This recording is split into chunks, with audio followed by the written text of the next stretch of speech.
Hey guys, good morning. Maritza Willis coming to you from the beautiful sunny state of Texas. The reason for this video today, and I have titled it, What to Do and What Not to Do if you are considering being a landlord in the state of Texas. Now, I want to premise this with saying I am not an attorney, nor am I a realtor. But what I am is a landlord.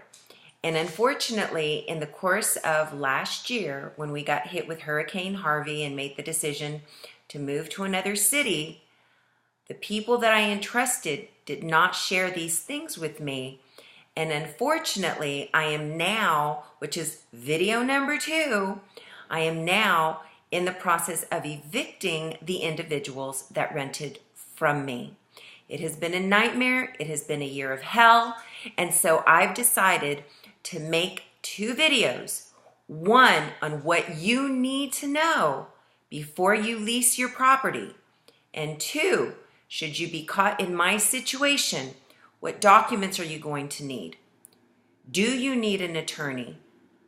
The forms that you are going to need. And the reason that I'm going to make that video as a number 2 is because I'm hoping that with video number 1, you'll be able to never have to go there.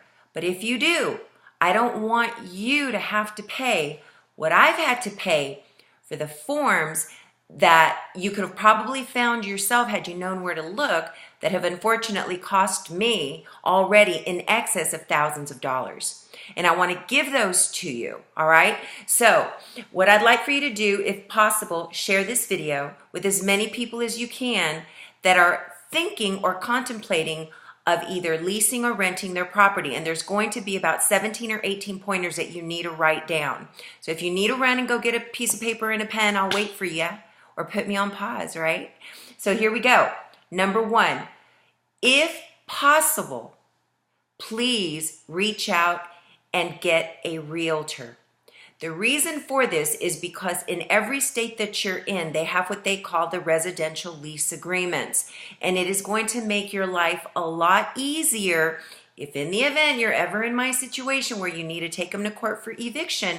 But this way, everything that you want in your lease, or for the other party to know, your tenants to know, it's already going to be written out. As an example, you want them to handle the lawn, right? You want them to do all of the lawn work. Put that in your lease. They have a pet. Ask for a pet deposit. What are the conditions for a pet? Garbage, all right? In my neighborhood, we have garbage pickup every, twice a week. And unfortunately, I, as the owner of the property, have to send that money directly in to the waste management company. Who's going to pay for this? Are you including that in the lease, or are they going to be responsible as an additional fee? Homeowners association fees. Who's going to take care of those? All right. These are things that are going to be readily available and made accessible, so that all you have to do is read through the property codes, read through what's in agreement in the lease. Number 2, check their credit.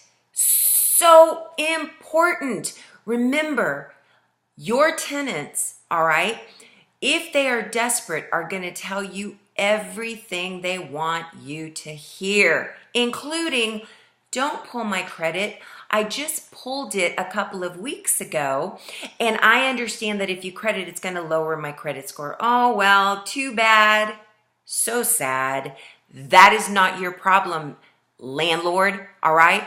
You want to pull their credit, and you want to rate them. Are they A, B, or C credit clients? Now, I've always been a believer that everybody deserves second chances. I understand there's loss of jobs, there's loss of even a marriage, there's loss of family members, etc. I get that. However, their most recent credit report is going to give you a gauge.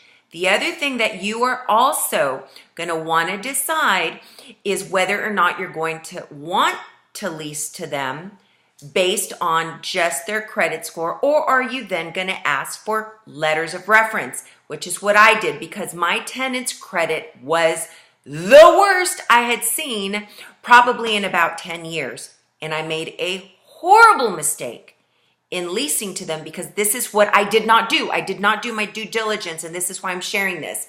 So what you're going to want to do is when they give you credit references, do not rely on their information. You go about it and you skip trace that landlord. Here's I'm going to give you some pointers on how to do so. So my tenants, my current tenants gave me letters of reference. Turns out that the letters of reference were fraud. They made them up. Now, unfortunately, I didn't find this out until just recently going through the eviction process. And because I believed that the telephone number belonged to the people that own the property, and when I called, I asked for those particular individuals, and they said that they were those people, I didn't question it. But here's what I found out. It was the tenant's mom that was pretending to be the prior landlord. So with that being said, so I was curious, well, who the heck is the real owner and what was these tenants' history, right?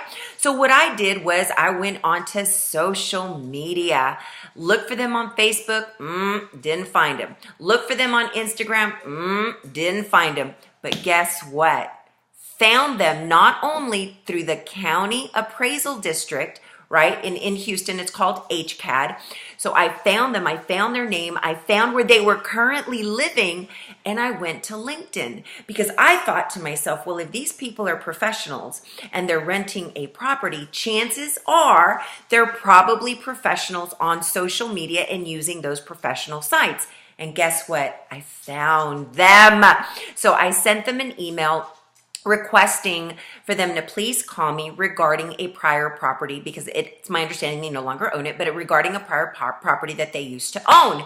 So to make a long story short, I found the real landlords only to find out that had I actually spoken to them prior to these people trying to lease my property, they would have said, no, never, don't do it, run, is what they said to me.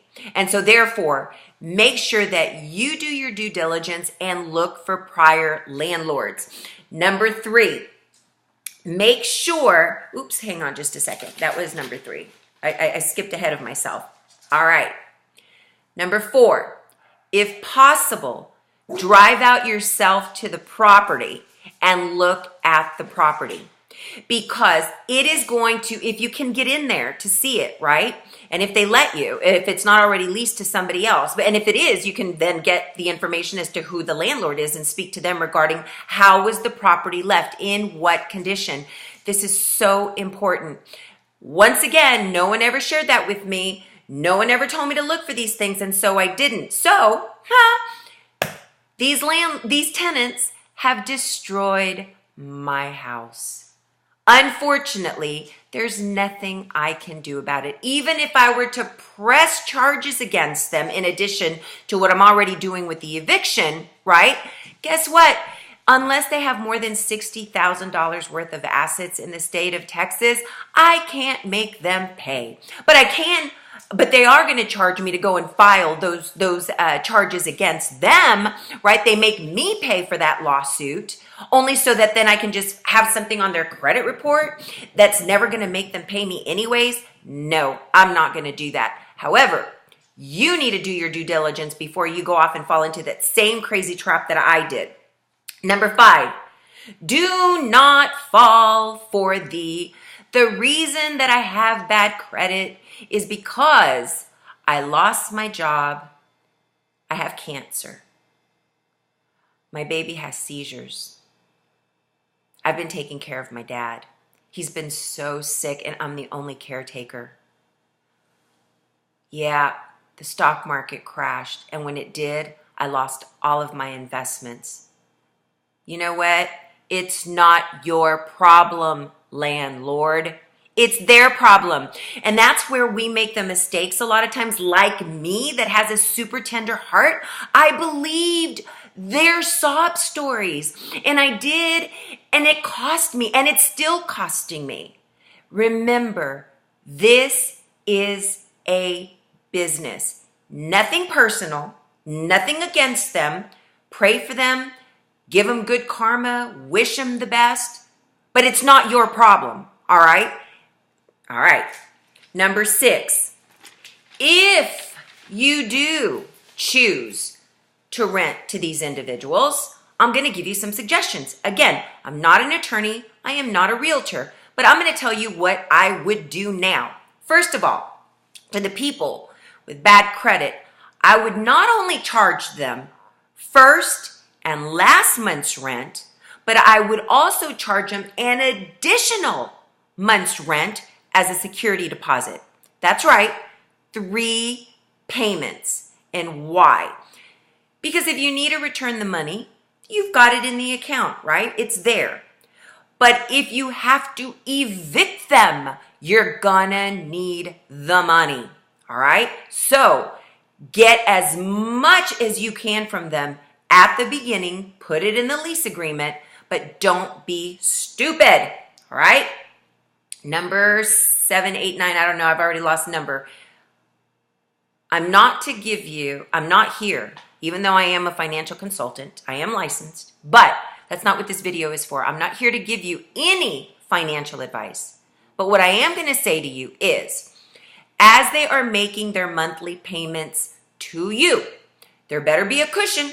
So as an example, if your mortgage on that property, if it's not owned free and clear, is $1,500, I would not lease that property for less than, let's say, $1,900 to $2,000 max. So you're going to have a cushion of about $500, right?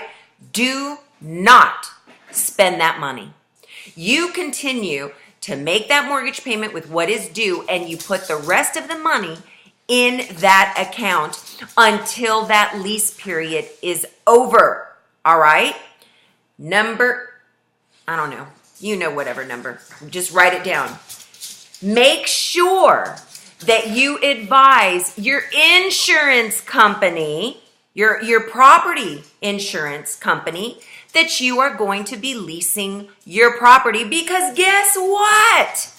Should there be a hurricane or some sort of Mother Nature type of disaster, or worse yet, they have a leak in the roof that comes through the house and you've got to file, and you did not advise your insurance company, it is within their rights to deny your claim.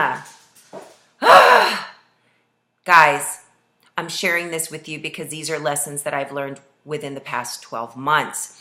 So call your insurance agent, let them know, hey, guess what? I'm looking at leasing my property. What kind of a rider do I need, or do I need another policy? And make sure that the tenants, secure rental insurance on your property as well. Okay? Super important. All righty. Next thing. If you can afford it, hire a property management company. Most of them are going to run you between $100 to $200 a month. The only time I would ever reconsider not using a property management company is when the people have A+ credit. That's it. They're exceptional. You've done your research, and their landlords check out. They've got great everything, right? Aside from that, for you to have to go through the process of evicting them, not only are you going to wish that you had a cavity that needed to be, a tooth that was infected that needed to be pulled out, more than having to go through the eviction process. And if you've ever had an infected tooth, you know what I'm talking about. It's hell. But trust me, it is nothing like the hell that you will have to go through if you have to go through the eviction process. And again, that's video number 2 that I'm about to make for you guys on what to do and what not to do. All right? Next thing. Oh, and if you do hire a property management company, make sure that they have a reputable reputation. That they're not just collecting your $100 or $200, that they're not doing their monthly walkthroughs to the property, that they're not following up with you, all right? Do not hire individuals that are lazy, that are only collecting your money. Get good references for property management companies. You can find them through a lot of plumbing companies, through AC companies. These people deal with a lot of the property management companies, and they will tell you the good ones from the bad ones. So just a little bit of a pointer there. If you don't hire a property management company, you need to ensure that you're doing at least a monthly walkthrough through your own property. You want to ensure that, God forbid, you rent it to them and they have a pet, that they have not destroyed your backyard like mine. Okay, there is no longer any sod in my backyard. So what does that mean? Take pictures. Take pictures of the yard, the roof, the inside, the outside, the inside of the toilet, whatever. Take pictures of your property prior to you leasing it to them so that you've got something in the event that you do need to sue these individuals. All right. Alrighty, let's see. If in the lease agreement, it states that you are going to be collecting late fees, ensure you need to give them a full 24 hours before those late fees kick in. It's in the property code. However, in the state of Texas, they only need to be late 1 day for you to have the right to evict. And that'll be, again, on the other video. But if you choose to let them remain in your property and they pay you the late fees, right? Again, don't spend those late fees, guys. Put it as a cushion in that account that you've been putting all access for, because once they choose to move out, once the lease is up, and let's say that they choose not to renew, I guarantee you are going to have to repaint. You're going to have to recarpet if you have carpet. You are going to have to hire a cleaning crew, and all of this is going to cost you money. So as opposed to it coming out of pocket, use the reserves that you have set aside. Okay, just want to make sure. All right. The other thing, and I don't know if it's legal, I've got to check with my attorneys, but here's what I will do in the future until I am told that I cannot do it, right? When applying for a mortgage, they ask you for your last 2 months or 3 months of bank statements.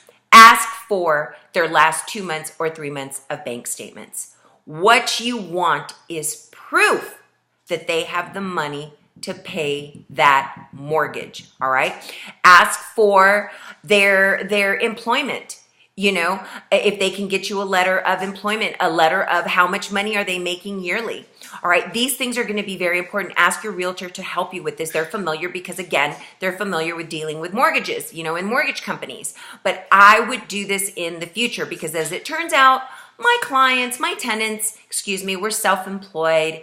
They owned a crawfish business and a fence company, making $20,000 a month, and so they say, right? But yet now they can't pay their rent. Now they're on Medicaid. Now they're on SNAP food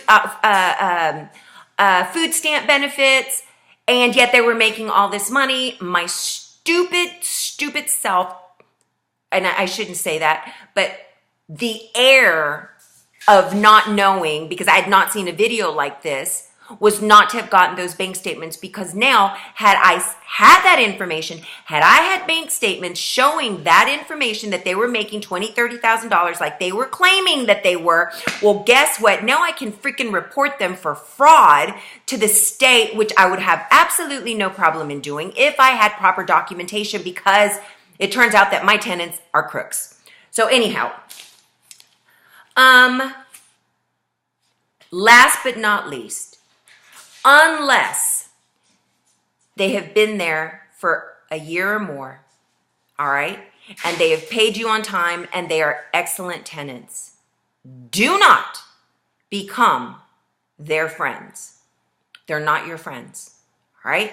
This is a business relationship, tenant-landlord relationship. That is why you have a contract. That is why you have a lease agreement. Most of us don't have contracts and lease agreements with our friends or with our family, all right?